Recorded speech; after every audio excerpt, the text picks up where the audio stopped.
إن الحمد لله نحمده ونستعينه ونستغفره ونؤمن به ونتوكل عليه ونعوذ بالله من شرور أنفسنا ومن سيئات أعمالنا من يهده الله فلا مضل له ومن يضلل فلا هادي له وأشهد أن لا إله إلا الله وأن محمدًا عبده ورسوله أما بعد فأعوذ بالله من الشيطان الرجيم يا نساء النبي لستن كأحد من النساء إن اتقيتن فلا تخضعن بالقول فيطمع الذي في قلبه مرض وقلن قولا معروفا وعن عبد الله بن عمرو بن العاص رضي الله تعالى عنهما أن النبي صلى الله عليه وسلم مر بسعد وهو يتوضأ فقال ما هذا السرف يا سعد قال أفي الوضوء سرف قال نعم وإن كنت على نهر جار أو كما بين النبي صلى الله عليه وسلم وقال تعالى إن الله وملائكته يصلون على النبي يا أيها الذين آمنوا صلوا عليه وسلموا تسليما اللهم صل على محمد وعلى آل محمد كما صليت على إبراهيم وعلى آل إبراهيم إنك حميد مجيد اللهم بارك على محمد وعلى آل محمد كما باركت على إبراهيم وعلى آل إبراهيم إنك حميد مجيد الحمد لله শুকর গুজার হচ্ছে মহান রব্বুল ইজ্জত ওয়াল জালালের দরবারে যিনি আমাদেরকে মসজিদে আসার সুযোগ করে দিয়েছেন এজন্য শুকরিয়া আদায় করে আলহামদুলিল্লাহ দুরুদ ও সালাম বর্ষিত হোক নবী মুহাম্মদুর রাসূলুল্লাহ সাল্লাল্লাহু আলাইহি ওয়াসাল্লাম তার পরিবার পরিজন এবং সমস্ত সাহাবায়ে কেরাম রাদিয়াল্লাহু তাআলা আলাইহিম আজমাইনের উপর। সম্মানিত হাজিরিন, আরবি বছরের শেষ মাস জিলহিজ্জা মাসের আমরা একেবারে দ্বার প্রান্তে এসে পৌঁছেছি। আমাদের দেশ অনুযায়ী আজকে জিলহজ মাসের 22 তারিখ। তো একটি বছর আমাদের থেকে বিদায় নিয়ে চলে যাচ্ছে। একটি বছর আমাদের থেকে বিদায় নিয়ে চলে যাচ্ছে। জীবনের বছরের শেষ, আমারও জীবনের একটি অধ্যায় শেষ হয়ে গেল। তো যাই হোক, দুনিয়াতে মানুষ আসছিল আদম আলাইহিস সালাম, আমাদের আদি পিতা আদম আলাইহিস সালামের আসার মধ্য দিয়ে। আদম আলাইহিস সালাম জান্নাতে ছিলেন, মা হাওয়া আলাইহিস সালাম তার সৃষ্টিও জান্নাতে, এবং দুনিয়াতে তারা আসবেন এটা আগেই সিদ্ধান্ত ছিল। কিন্তু দুনিয়াতে আসবেন এটা পরীক্ষার জন্য। কিসের জন্য? পরীক্ষার জন্য। দুনিয়া একটা সংক্ষিপ্ত সফর। দুনিয়া একটা সংক্ষিপ্ত সফর। এই সফর যত শেষ হতে থাকে আপনি আমি তত ক্লান্ত হতে থাকি, আপনার আমার সময় শেষ হতে থাকে। তো এই পরীক্ষার মাঠে, এই পরীক্ষার ময়দানে, এই পরীক্ষার হলে যাই বলি না কেন, এখানে আমরা পরীক্ষার্থী। আল্লাহ রাব্বুল আলামিন পরীক্ষা নিচ্ছেন তার আরও কিছু মাখলুক আছে তাদের মাধ্যমে। তার মধ্যে আল্লাহ পাকের একটা অন্যতম সৃষ্টি, তার নাম হচ্ছে শয়তান। কি বলেন তো? আমাদের সবার বন্ধু না? বুঝে বলিস আমরা? বলেন তো, আমরা বুঝে বলিনি। শত্রুকে যদি শত্রুই বুঝতাম তাহলে শত্রুর সাথে শত্রু মতোই আচরণ করতাম। ভুল বলছি নাকি? শত্রুকে আমরা শত্রুই জানি না। আল্লাহ, একটা খবর শুনলাম, মৌলানা ভাসানী নাম করে একজন লোক ছিল, নাম শুনছেন না? মৌলানা আব্দুল হামিদ খান ভাসানী। তিনি নাকি বলছিলেন, আমি গ্রহণযোগ্য কোনো লেখা কোথাও পাইনি, শোনা কথা, ভারত যে আমাদের শত্রু এইটা বুঝতে পারাই হচ্ছে দেশপ্রেম। এটা বুঝতে পারা কি? বোঝেন কথা? আমরা যে দেশকে ভালোবাসি, দেশপ্রেমে আমরা উতালা হই, তাই না? দেশপ্রেম দেখাতে যে আমরা ফেনা তুলে মাঝে মধ্যে স্ট্রোকও করি। মানে স্ট্রোক আমরা করি না, সীমান্তে আমাদেরকে গুলি করা হয় আর কি, দেশপ্রেম এত। কিন্তু আমরা বুঝতে পারিনি যে তারা আমাদের কি, এটা আমরা না বুঝলেও আজ থেকে 60 বছর আগে মৌলানা আব্দুল হামিদ খান ভাসানী তিনি বলছিলেন যে ভারত যে আমাদের শত্রু, এটা বুঝতে পারার নাম কি? দেশপ্রেম। বুঝে আসছে? সম্মানিত হাজিরিন, মনে পড়ে যায় শেখ সাদী রহমতুল্লাহ আলাইহির একটা কথা। শেখ সাদীর নাম শুনছেন না? ঢাকাতে ওনার বাড়ি ছিল, গুলশানে বাড়ি ছিল না? বোঝেন না? না, কোথায় বাড়ি জানেন? ইরানে। কোথায়? ইরানে। পারস্যের কবি আল্লামা শেখ সাদী রহমতুল্লাহ আলাইহি, আল্লাহ রব্বুল আলমিন ওনাকে 100 বছর হায়াত দিয়েছিল। কতদিন? 100 বছর। বুঝে আসছে? তো উনি বলছিলেন ওনার একটা লিখনির ভিতরে যে এই পৃথিবীর মানুষদের কাছে আলেমরা যতটুক না মুখাপেক্ষী, গোটা পৃথিবীর যত মানুষ আছে, যত ধর্মের লোক আছে, যত বর্ণের লোক আছে, সকলেই তার থেকে কোটি গুণ বেশি আলেমদের কাছে মুখাপেক্ষী। এবং পৃথিবীর সব মানুষ মিলে আলেমদের কাছে যতটা না মুখাপেক্ষী, যারা রাজা বাদশাহ তারা তার থেকে 10 গুণ বেশি মুখাপেক্ষী আলেমদের কাছে। আজকে তো আলেম খেদাও, আলেম ধরো, আলেম মারো, তাই না? সেই স্লোগানে আমরা ব্যস্ত আছি, অথচ চিন্তাও করতে পারবেন না যে আমরা কিসের ভিতরে বাস করতেছি, আমাদের কি হচ্ছে। হ্যাঁ, যারা সচেতন নাগরিক তারা বুঝতেছে যে ভারত আমাদের কতটুকুন, বলেন, বন্ধু। এটুকু আমরা বুঝতে পারছি। সত্য বলার দরকার নেই, গ্রেফতার হওয়ার সমূহ সম্ভাবনা আছে। বন্ধুই বলেন, কতটুকু বন্ধু এটা বোঝা যাচ্ছে। অথচ মৌলানা আব্দুল হামিদ খান ভাসানী 1949 সালে তিনি এই ঘোষণাটা দিয়েছেন যে ভারত যে আমাদের শত্রু, এটা বুঝার নামই হচ্ছে কি? দেশপ্রেম। বুঝে আসছে? সম্মানিত হাজরিন, তো এই শয়তান যে আমাদের দুশ্মন, এইটা বুঝতে পারার নাম হচ্ছে আল্লাহর ওলি। এটা বুঝতে পারার নাম কি? বলেন না একটা, এটা বুঝতে পারার নাম কি? আমরা তো আল্লাহর ওলি এক একজন সেজে বসে আছি। বলেন, আমার কথায় রাগ হচ্ছে আপনাদের? কেন? আমার একটু দোষ, সেটা হচ্ছে আমার বাসন ভঙ্গিটা ভালো না। বুঝে আসছে? এই জায়গাটায় আমি সবার সাথে মিশতে পারি না। তো যাই হোক, বিষয়টা হলো যে আমরা তো এক একজন আল্লাহর ওলি লকব পেয়ে বসে আছি, সেজে বসে আছি, ধারণা করে বসে আছি যে আমি যে পরিমাণ নফল ইবাদত করি, আমি যত ভালো, এই সমাজে হুজুররা কি অত ভালো নাকি? এমন ধারণা করার মানুষের সমাজে আছে, আছে না? আছে। তা আসলে শয়তান যে আমার দুশ্মন, এইটা বুঝতে পারার নাম কি বলেন তো? আল্লাহর ওলি হওয়া। কি বলেন? আল্লাহর ওলি হওয়ার জন্য আপনার সোমবার আর বৃহস্পতিবার সিয়াম পালন করা জরুরি না।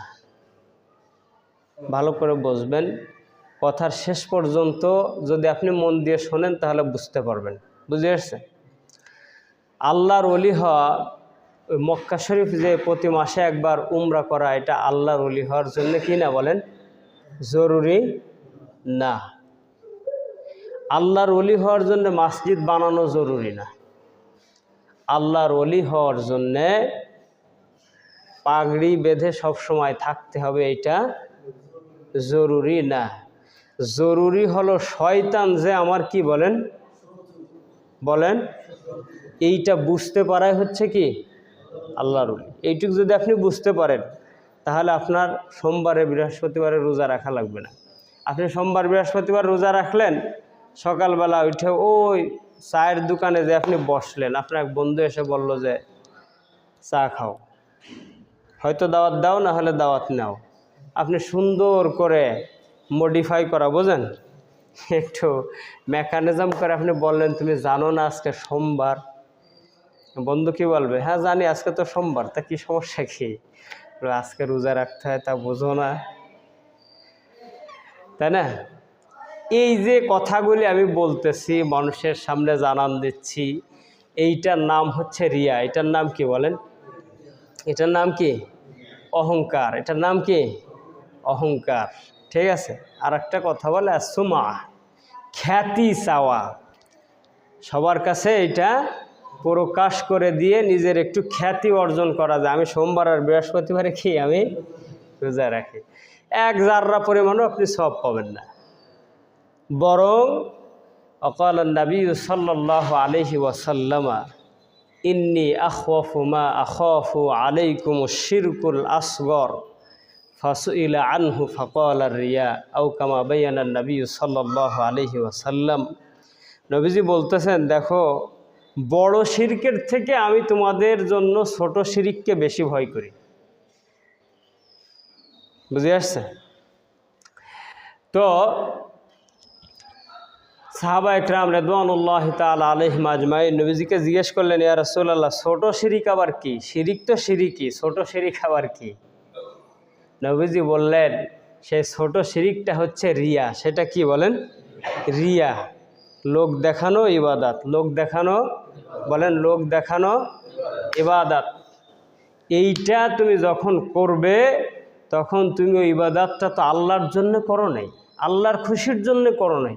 মানুষ দেখবে, বুঝবে, তোমাকে বাহবা দিবে, এই উদ্দেশ্য করছো। তাহলে ইবাদত কার উদ্দেশ্য করছো?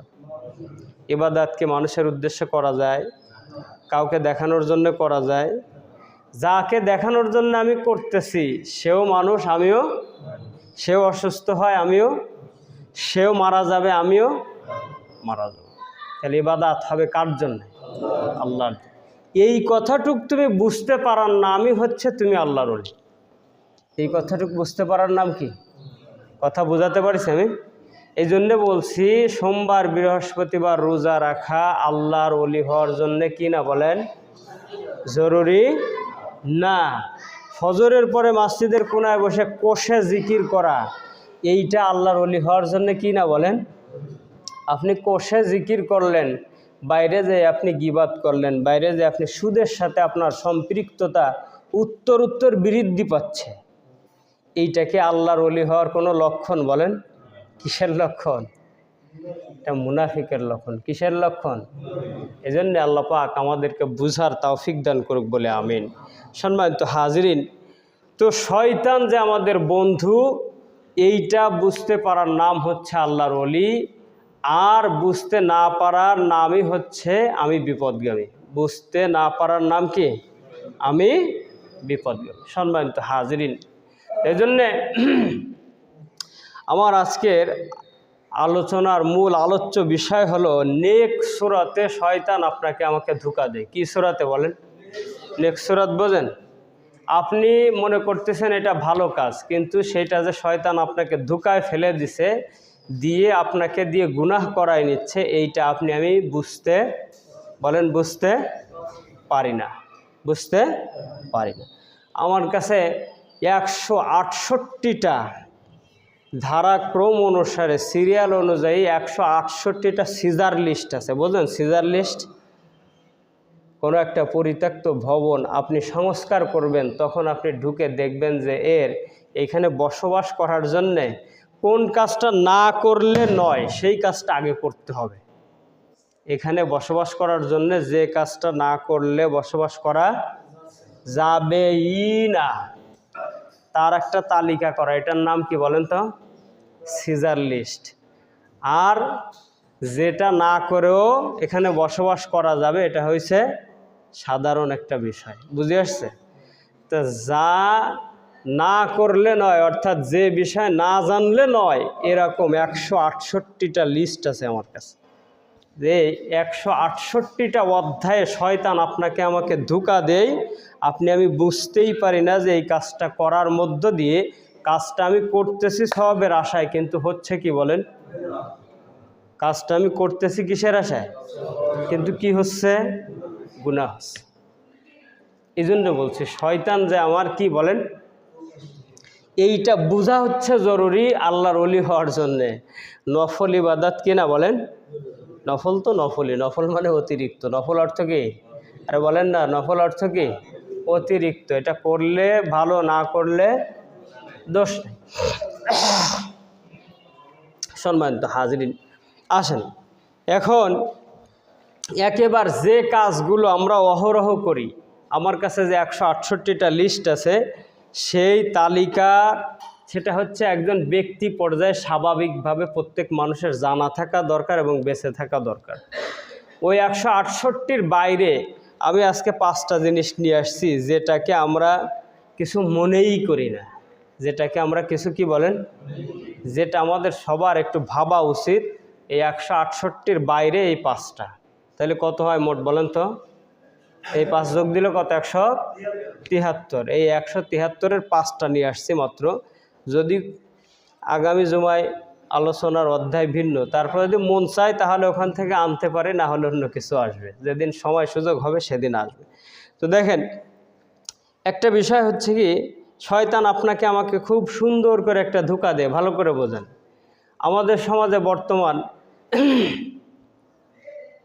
আসলে বললে আমার নিজেরও বলতে কষ্ট হচ্ছে, বলাটা সুন্দর না, কিন্তু বিষয়টাও সুন্দর না। আমাদের সমাজের অন্যতম একটা ধোঁকার জায়গা হচ্ছে, আমাদের সমাজে 2টা দল আছে যাদেরকে আপনি বুঝতে পারবেন না। 1 নম্বর হচ্ছে আহলে হাদিস। কারা? আহলে হাদিস নামে একটা দল আছে, বুঝে আসছে? আপনি বুঝতে পারবেন না। কেন বলি, আমি যে জন্য থেমে যাচ্ছি, যে আসলে তাদেরকে কষ্ট দেওয়া বা তাদেরকে এইভাবে বলাটাও আমার জন্য কঠিন, কারণ তারা তো মুসলমান। কি বলেন? তারা কি? আমি যেমন আজকে আপনাদেরকে সতর্ক করার জন্য এই কথাগুলো নিয়ে আসতেছি, তারা যদি সতর্ক হয়ে যেত আমি কতটা খুশি হতাম সেটা আল্লাহই ভালো জানে, আমিও জানি না। বিষয়টা কি জানেন? বিষয়টা হলো কি, তারা হাদিসের একটা অংশ আলোচনা করে, আর একটা অংশে আর একটা কথা আছে, এইটা তারা প্রকাশ করে না। আমার কষ্টের জায়গা হচ্ছে এই জায়গাটা। আমার কষ্টের জায়গা কি বলেন? একটা বিষয় আপনাদেরকে বলি, বুঝতে পারবেন। দেখেন, আজান দেওয়ার সময় মুয়াজ্জিন যখন আজান দেয় তখন আজানের জবাব দিতে হয় না? নবী আলাইহিস সালাম বলতেছেন, যে ব্যক্তি আজানের জবাব দিল, এটা 2টা অর্থ। একটা হচ্ছে মুয়াজ্জিন যা বলল তাই বলল, আর একটা হচ্ছে নামাজের সাড়া দিল, এর নাম হচ্ছে আজানের জবাব দেওয়া। বুঝে আসছে? এই 2টা অর্থ আছে। তো যে ব্যক্তি আজানের জবাব দিল, আজানের শেষে দুরূদ শরীফ পড়লো, এবং আজানের শেষে যে দোয়াটা আছে, এই দোয়াটা যে ব্যক্তি পাঠ করলো, কিয়ামতের মাঠে তার জন্য সুপারিশ করা আমার জন্য ওয়াজিব হয়ে যায়। কত বড় একটা আমল! কয় মিনিট সময় লাগে বলেন তো? আজান দিতে 1 মিনিট পুরো সময় লাগে? লাগে না। আজান দিতে 1 মিনিট পুরো সময় লাগে না, ধরে নিলাম 1 মিনিট। তারপরে দুরূদ শরীফ পড়ে দোয়াটা পড়তে আর 1 মিনিট। 3 মিনিটের একটা আমল যদি আমার জীবনে জারি হয়ে যায়, প্রতিনিয়ত হতে থাকে, কিয়ামতের মাঠে আল্লাহ নবীর সুপারিশ আমার জন্য ওয়াজিব হয়ে যায়।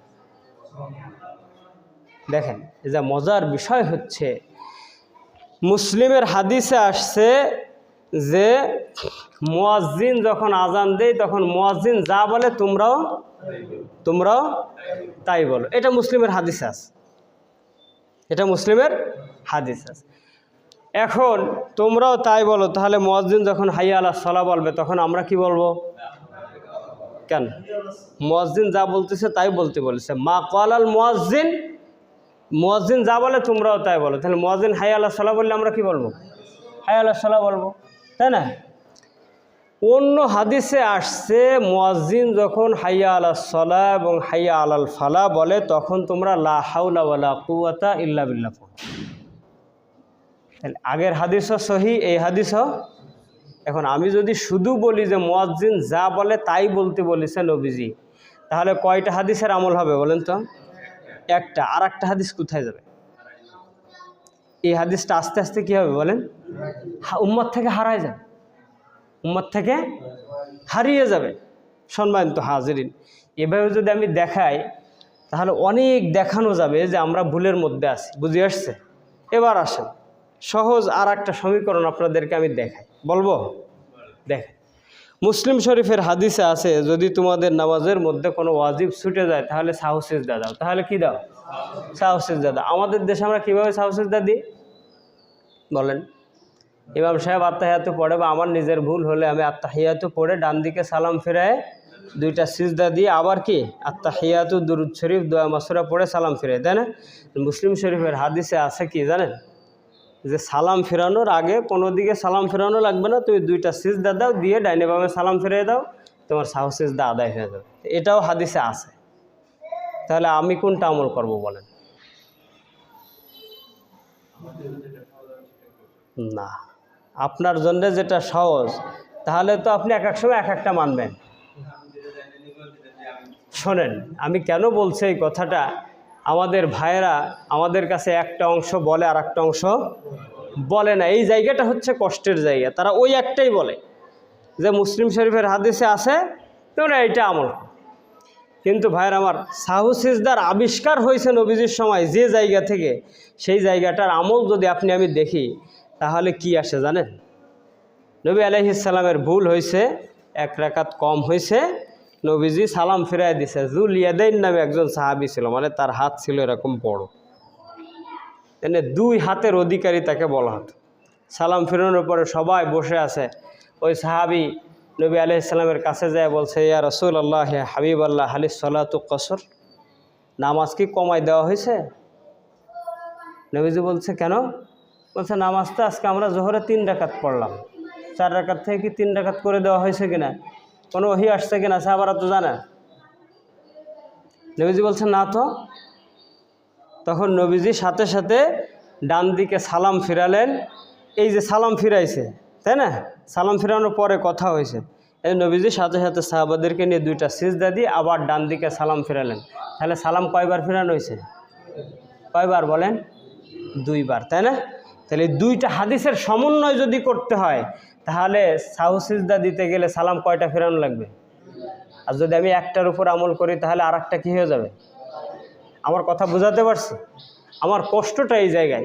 তো যা বলতেছিলাম যে আহলে হাদিস আর একদল লোক আছে আহলে কোরআন। আর একদল লোক আছে কি বলেন? আহলে কোরআন।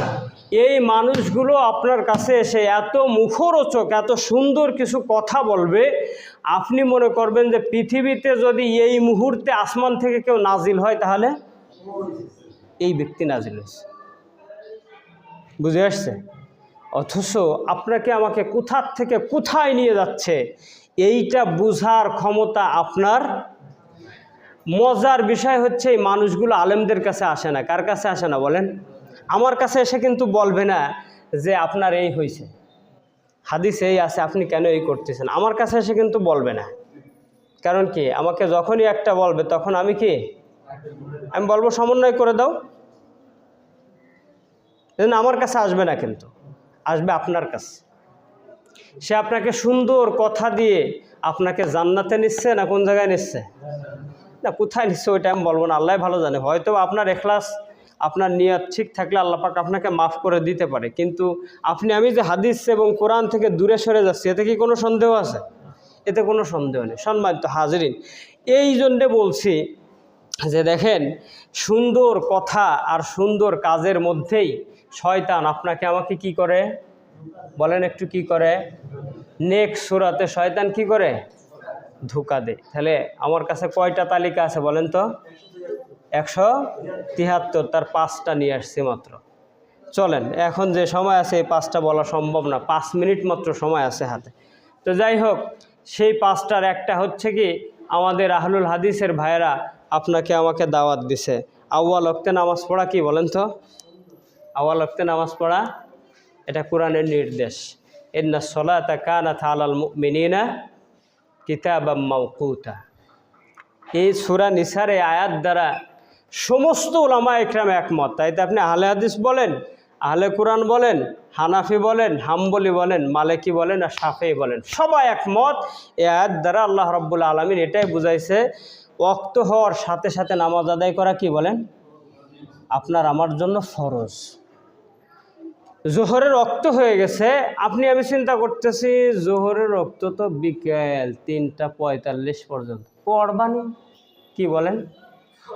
পড়বানি। এমন রোগ আমাদের আছে না নাই? এইটা হচ্ছে শয়তান আপনাকে আমাকে খুব সুন্দর করে একটা সুযোগের রাস্তা দেখায় দিছে। আসলে আপনি আমি অনেক সময় যারা মোটরসাইকেল ড্রাইভ করে মনে করে কি সকালবেলা তো আর পুলিশে ধরবে না, ও হেলমেট আর গাড়ির কাগজ ছাড়া কি চালায় দিছে, কিন্তু রাতের টহল পুলিশ যে ময়লাপোতার মোড়ে দাঁড়ায় আছে এই খবর কি তার কাছে আছে? যদি আটকায় দেয় কি করার আছে বলেন? ওই সময় যদি বলে এই অবস্থায় আপনার গাড়ির চাবি আর গাড়ি জমা দেন, বাসায় চলে যান।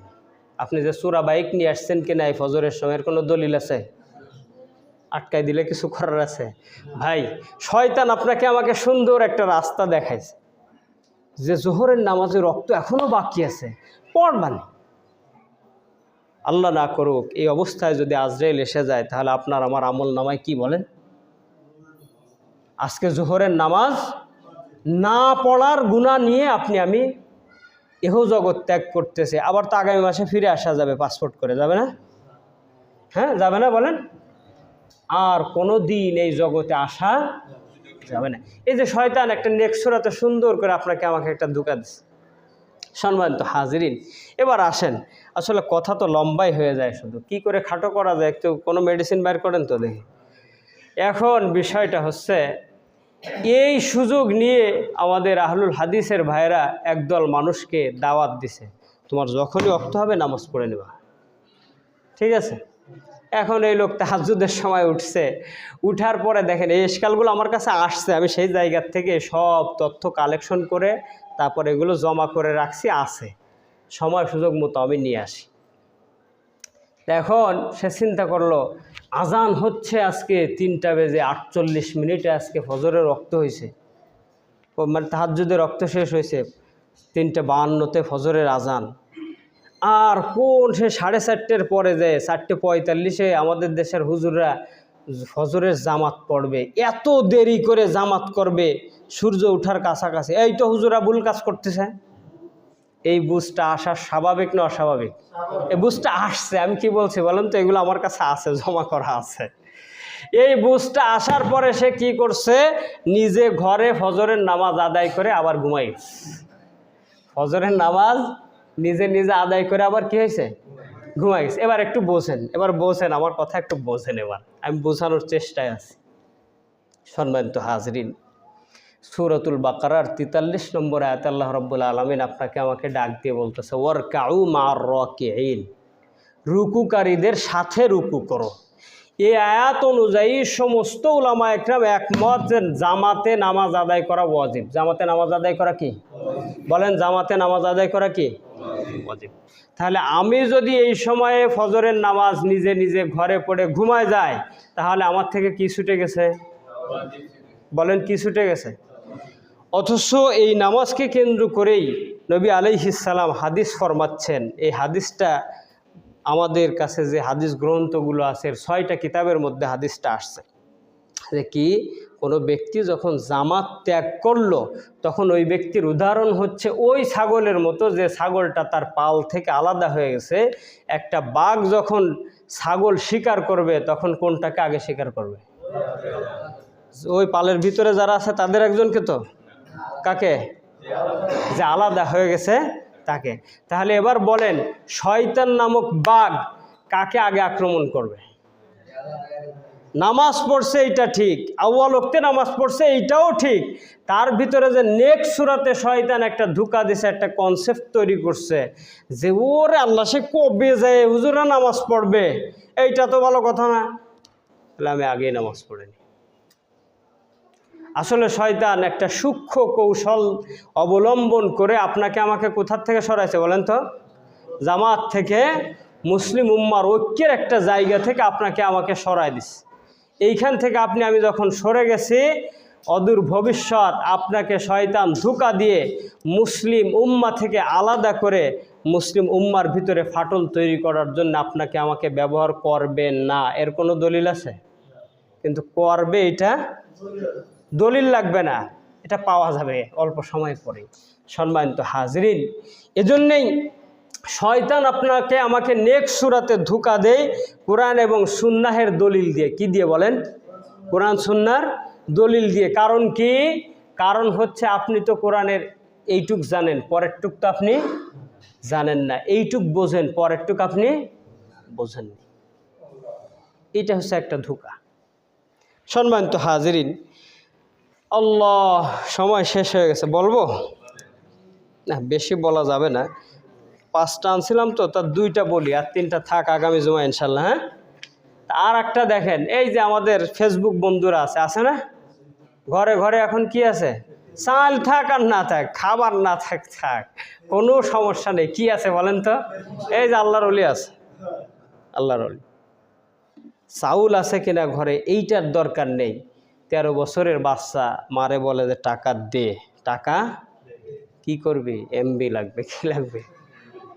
এমবি লাগবে। দোস্ত, এ তো যারা আল্লাহ হেফাজত করবে এবং হেদায়েত দিক, বলুন আমিন। এ সাধারণ অধ্যায়, কিন্তু অনেক যুবক আছে যারা নামাজে আসে, ঠিকমতো সুন্নাহ পালন করার চেষ্টা করে, দিন মানার চেষ্টা করে। সে যখন ফেসবুক চালাইতে থাকে, একজন নাস্তিক একটা গালি দিয়েছে, এবার তার উত্তর দিতে দিতে ফজরের নামাজ কি? এমন রোগ আছে না নাই? আছে। রাত্রে শুয়ে আপনি ফেসবুক চালাচ্ছেন, এক নাস্তিক আপনারা গুতাগুতি শুরু করছে, না আপনি পারতেছেন না, আর একজনের কল দিয়ে উঠাইছেন, এই রহমাত ওঠ, অমুকটা ধরছি, ওরে আজকে ছাড়ি নেই। হাডুডু খেলা বোঝেন তো? ধরে কয়জনে? হাডুডু খেলায় আগে ধরে কয়জনে? একজনে। সে যখন রাখতে পারবে না, তখন তাকে আর কয়জনে কি ঝাপটে ধরে। কেউ যখন পারে না, তখন হাডুডু খেলার ডাক দেয়, যায় একটা ধরছে, এরে আর কি নেই। এরে ধরতে ধরতে যে শয়তানও আমার চাইপে ধরছে, আমাকে যে রাত 2টার পরে ঘুমাতে দেবে, ফজরের নামাজ কি বলেন? ফজরের নামাজ কাজা। সুতরাং এক নাস্তিককে হেদায়েত করার এই মুহূর্তে দায়িত্ব কি আপনার? বলেন, ওই নাস্তিকের জবাব যদি আমি না দেই, কিয়ামতের মাঠে আল্লাহ আমরা ধরবে? ধরবে না। আল্লাহ আমাকে একাকে ধরবে না। কিন্তু আমি যখন ফজরের নামাজ না পড়ে, আমি যখন ফজরের নামাজ কাজা করে, আমি যখন কবর পথের যাত্রী হয়ে যাব, তখন আমার এই নামাজের হিসাব কি যাকে যাকে টেলিফোন করে উঠাইছিলাম তারা কেউ দেবে? যুবক, কেউ দেবে? যার হিসাব তাকেই দিতে হবে। দাওয়াত দিতে যায় ফেসবুকের মধ্যে তোমাকে আমাকে একজন গায়রে মাহরাম মহিলা, যার সাথে দেখা দেওয়া জায়েজ নেই, বিবাহ বন্ধনে আবদ্ধ হওয়া জায়েজ, সে তোমাকে আমাকে খুব সুন্দর একটা টিপস দিল, কেউ আছেন ভাই, আমি এই বিষয়টা বুঝতেছি না, আমার এটা একটু বুঝাই দেন। বর্তমান সময়ে মাসালা চাওয়ার অন্যতম জায়গা হচ্ছে ফেসবুক। আর কিছু কি আর বলবো, অবুঝ কিছু উলামা একরাম আছে, ফেসবুকের মধ্যে ফতোয়ার একটা কি বিলবোর্ড খুলে বসে আছে, যে জায়গায় মাসালা জিজ্ঞেস করেন আপনারা উত্তর দেব, যে মাসালা জিজ্ঞেস করেন। আমি গত বছর একটা কিতাব কিনছি, এই কিতাবটার দাম 37,000 টাকা। কত বলেন? কত? 37,000 টাকা, 38 খণ্ডের একটা কিতাবের দাম। বুঝে আসছে? এটা মোতালা করতে গেলে চোখ, কান, নাক, মুখ সব এক জায়গায় হয়ে যায়। বুঝে আসছে? আমার ঘরে 8 ধরনের ডিকশনারি আছে। বোঝেন? কয় ধরনের? 8 ধরনের ডিকশনারি আছে। একটা শব্দ যখন আটকে যায়, এটাই বুঝতেছি না, তাহলে এইটাই পাওয়া যাবে, এইটাই পাওয়া না গেলে এইটাই পাওয়া যাবে। এইভাবে করে ঘুরতে ঘুরতে ঘুরতে কোনো সময় দেখা যায় তাও আমার এলেমে কাজ করে না, তখন টেলিফোন করতে হয় উস্তাদদেরকে, যে বুঝতেছে না, এটা একটু বলেন। এত পড়াশোনা করার পরে মাসালা কি এত ফাঁকি ঝুঁকি হয়ে গেছে যে ফেসবুকে আমি উত্তর দিয়ে জন্য বসে আছি। আর সে জায়গায় যেসব মাসালা জিজ্ঞেস করে, তার মধ্যে 100-র মধ্যে 98টাই হচ্ছে যে ভাই আমি সম্পর্ক করছিলাম অমুক দিন, কাউরে সাক্ষী রাখতে পারিনি, গাছ আর চন্দ্রে সাক্ষী রাখছি, আজকে এই হয়েছে, আমি এই বলেছি, সে এই বলেছে, এখন কি হবে? এটা মজার জায়গা, ঠিক আছে? আল্লাহ হেফাজত করুক। দোস্ত, এই করতে যে এই ফেসবুক চালাতে তুমি একজন গায়রে মাহরাম মহিলার সাথে তুমি এই যে আদান প্রদান করতে করতে একসময় তোমার যে সম্পর্ক হয়ে গেছে, এইটার জন্য দায়ী শয়তান না আমি নিজে? বলেন, শয়তান না আমি নিজে? এইভাবে করে আমি ইসলাম ইউনিভার্সিটির ছাত্র হিসেবে আমি জানি, ইসলাম ইউনিভার্সিটির নাম বলতেছে না, এই দেশের বড় বড় দাওয়াতি কাফেলার লোক, বড় বড় ইসলামী সংগঠনের লোক, তারা ওই দেখছি গাছতলায় মেয়েদের সাথে কথা বলতেছে। বলছে, ভাইজান কি ব্যাপার, কি আপনার কেউ? বলে না। তা তার সাথে আপনি সময় কাটান কেন? এই মহিলা একটু বেপর্দায় চলে, তোর একটু পর্দার দাওয়াত। এক সময় দেখা গেছে একেবারে আল্লাহর জন্য বলতেছে, শেষ পর্যন্ত ওই মেয়ের সাথে ওর বিবাহ হয়েছে। তাহলে শেষ কিসের দাওয়াত দিছে বলেন আমাকে? এই যে নেক্সট সূরাতে দাওয়াতের অধ্যায় দিয়ে শয়তান যুবকদেরকে বিপদগামী করতেছে, এইটা বুঝাবে কে? কে বলবে এই কথা?